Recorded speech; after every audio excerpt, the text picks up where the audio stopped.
Mari belajar teks laporan hasil observasi.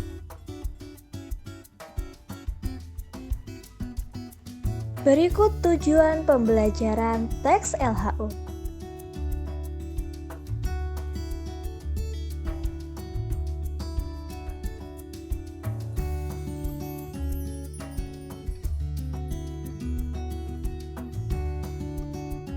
Berikut ini adalah contoh teks LHO tentang lidah buaya.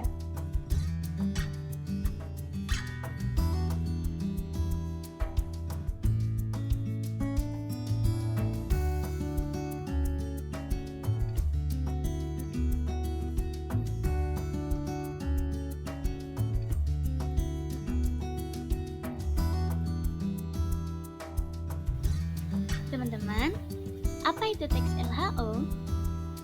Teks laporan hasil observasi atau teks LHO adalah teks yang berisi penjabaran umum atau laporan berupa hasil dari pengamatan.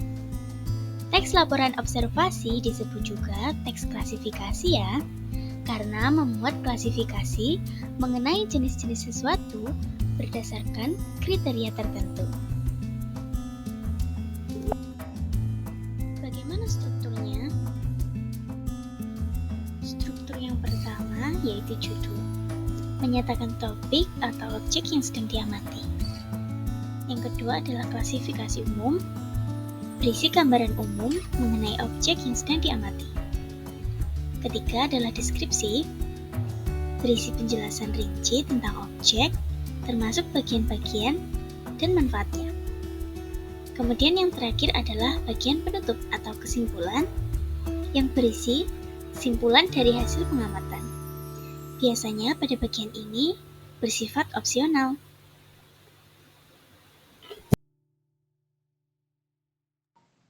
Deskripsi bagian dan deskripsi manfaat. Deskripsi bagian menguraikan bagian-bagian objek secara rinci berdasarkan hasil pengamatan. Deskripsi manfaat menjelaskan fungsi dan manfaat objek yang diamati dalam kehidupan sehari-hari.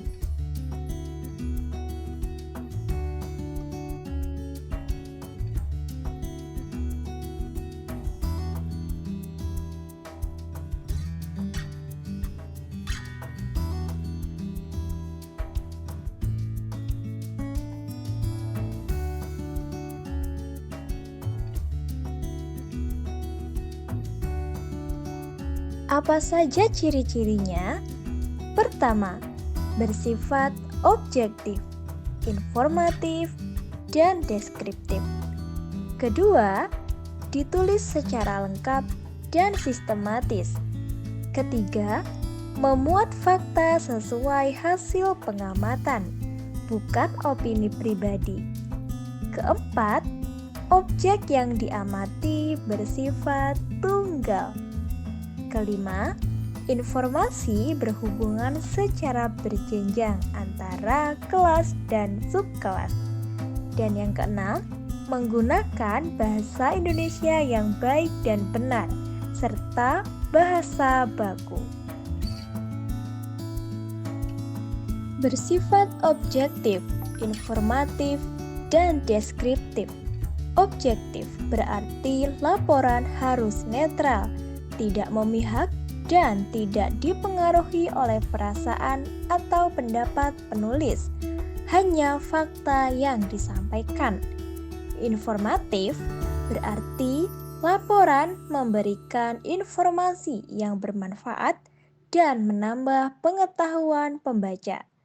Deskriptif berarti laporan menggambarkan objek dengan rinci, sehingga pembaca dapat membayangkan bentuk, warna, perilaku, fungsi, atau ciri-ciri lainnya dari objek yang diamati.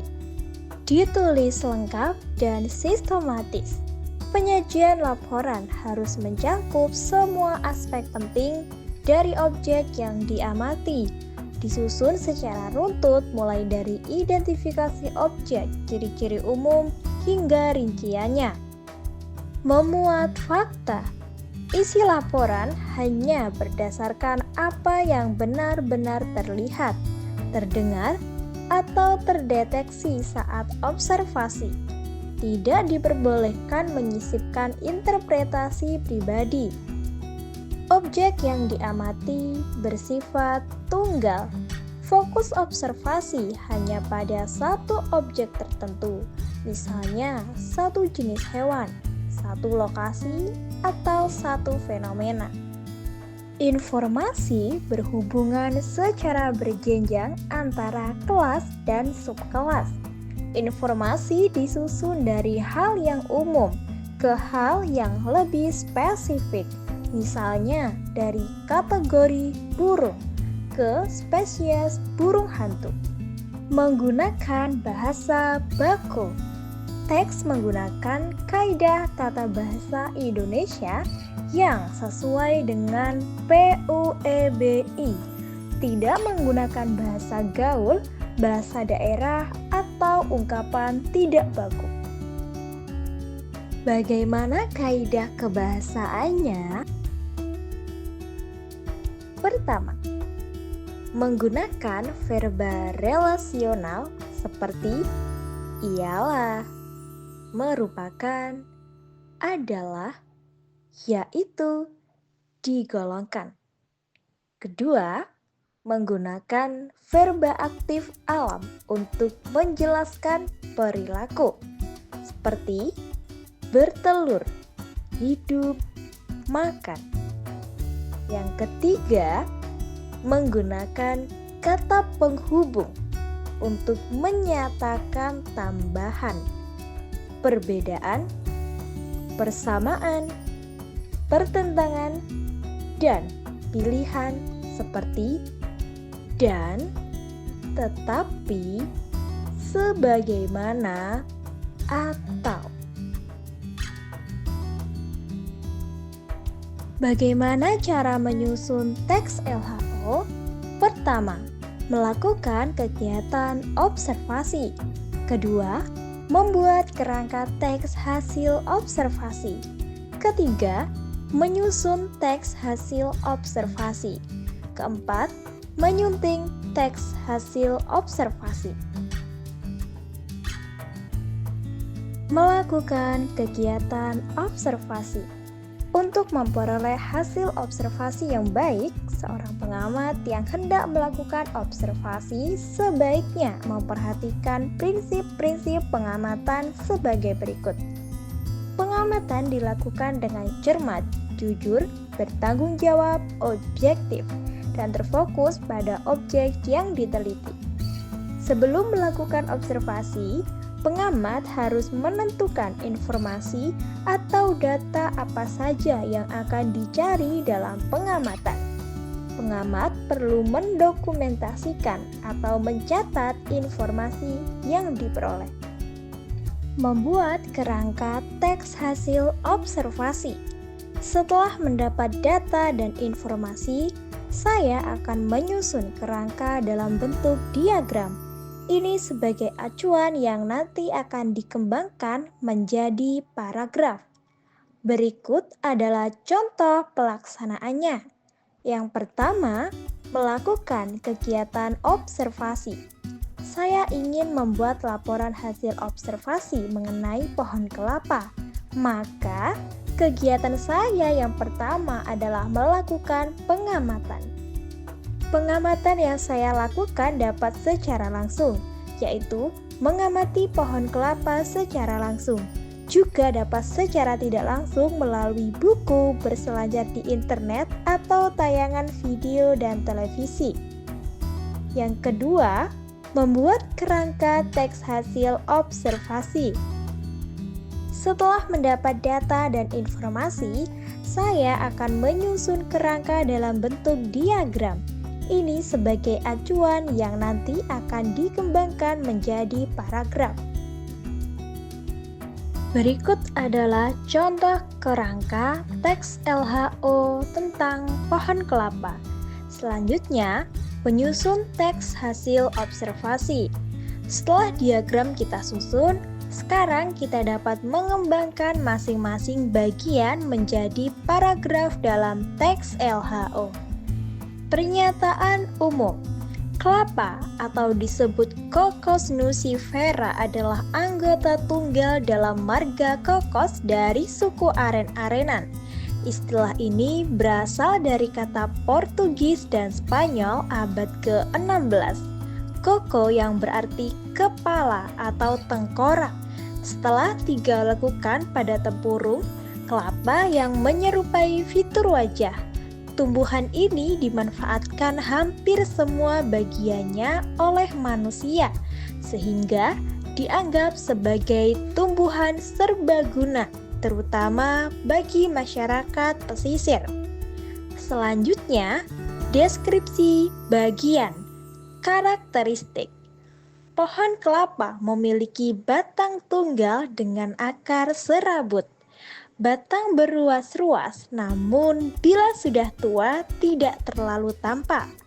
Pohon kelapa memiliki daun tunggal dengan tulang menyirip.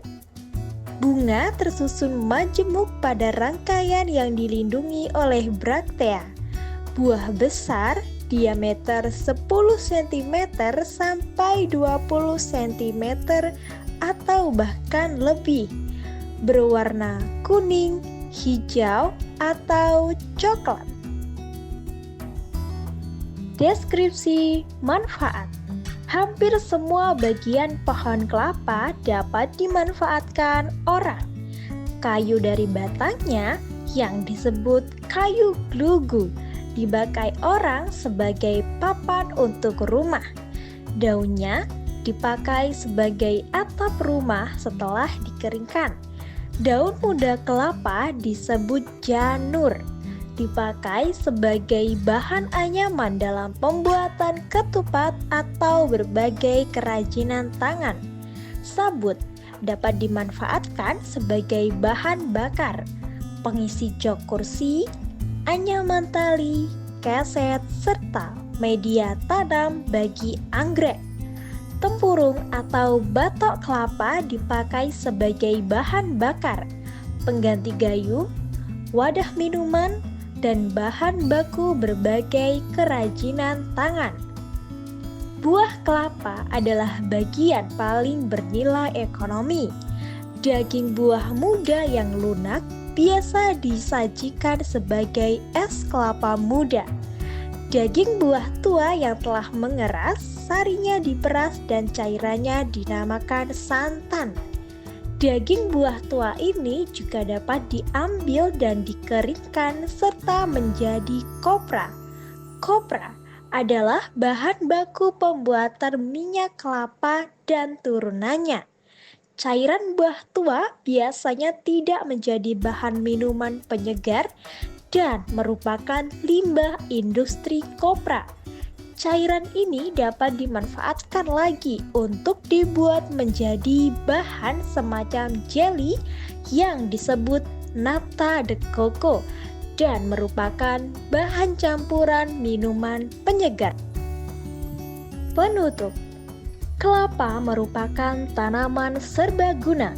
Manusia dapat memanfaatkan seluruh bagian dari pohon kelapa. Tidak heran jika pohon kelapa disebut pohon serbaguna. Ini adalah hasil akhir dari contoh teks LHO mengenai kelapa si pohon serbaguna. Apakah ada pertanyaan? Nah, setelah kalian melihat video pembelajaran tadi, cobalah untuk membuat teks LHO dengan objek penelitian yang berada di sekitar lingkungan kalian. Selamat mengerjakan!